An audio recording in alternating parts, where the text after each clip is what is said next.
My training did not reveal this at all. And here I see David, and there is no uncertainty as to the relationship. I know he's my son, and I know that he knows I am his father.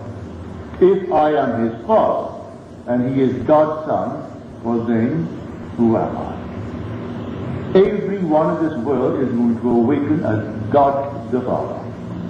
There's no room for anyone else in the universe but God. So God is transformed his wonderful creation into himself, and everyone will awaken as God the Father. So it's the story of Jesus. Jesus is God the Father. You want to see the Father, and I've been so long with you, Philip, and yet you do not know me. He who sees me has seen the Father. How then can you say, show us the Father? I and the Father are one. Yes, I and the Father are one, and the Father is greater than I, because in the office of the saint, I am limited. But when I return to myself the Father, I am not in the office of the saint, but in the office of the sender. And the sender is greater than the saint, though they are one. So Jesus is not the Son, he is the Father. David is the Son. Did not David in the Spirit call him my Lord? And my Lord is simply the title that the Son always used to describe his Father. He always spoke of his Father as my Lord. And when I tell you it is David, it is David. No one in this world would ever, I would say, disprove it. He can deny it now, but he's going to have the experience. And when you have the experience, you can't deny it. I could no more deny that experience than I could deny now the simplest evidence of my senses. I couldn't. It's indelibly impressed upon us. So all of these are supernatural events. And yet, man has been taught to believe they are part of secular history. It is not secular history. This being is born not of blood, nor of the will of the flesh, nor of the will of man, but of God. So God became man, that man may be born as God. And because God is a Father, if he's going to give himself to me 100%, then I must be a father. Not just a father, the father of another son, but no, that son. If he gives himself to me, tell me who are you? But he's a father. But what is your son's name? David.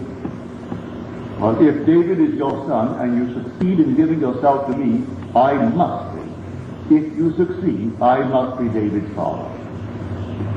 And that's what has happened to everyone in the world. Not one will escape it. For it is not God's will that one be lost. Can't be lost.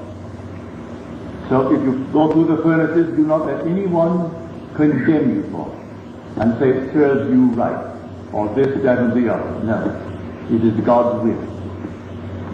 He passed through all the furnaces, but he did it for his own sake, for he could not give up himself until we are purified in the furnaces. And then he calls us out one by one. Not in pairs. You're too unique. Not one person in the world can take your place. You are unique, the only one just like you. And so, in time, you're going to be called into the living temple. A living stone in the living temple, and the whole temple is God. So when we are told, the curtain was torn in two from top to bottom. And people looked in the synagogue for some curtain that was torn. How could it be when Scripture tells us, ye are the temple of the living God, and the Spirit of God dwells in you. If I am the temple of the living God, and the curtain of the temple is torn, it can't be something on the outside, made with human hands. It has to be the temple that I am. And that too is the one that is torn in two from top to bottom. You don't expect it. Suddenly, a bolt of lightning cuts you in two from top to bottom. At the base of your spine, you'll see a golden, pulsing, liquid light. It's lit.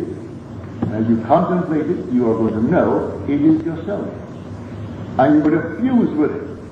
And then, like a fiery serpent, you're going to ascend into your own sky.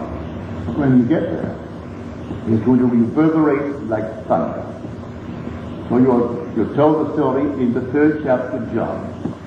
And as Moses lifted up the serpent in the wilderness, so must the Son of Man be lifted up. What did he lift up? A fiery serpent. And just as he lifted it up, and all that's a shadow. No fiery serpent was lifted up in any wilderness.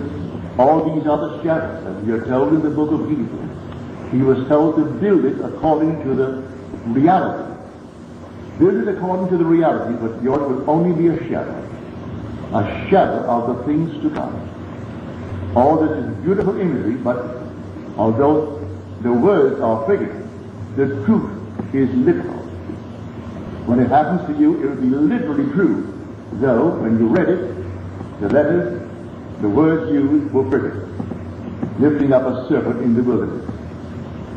No, it's all lifted up within you, that creative power within you that went down into generations will be reversed into regeneration and moved back up into heaven, for heaven is within you.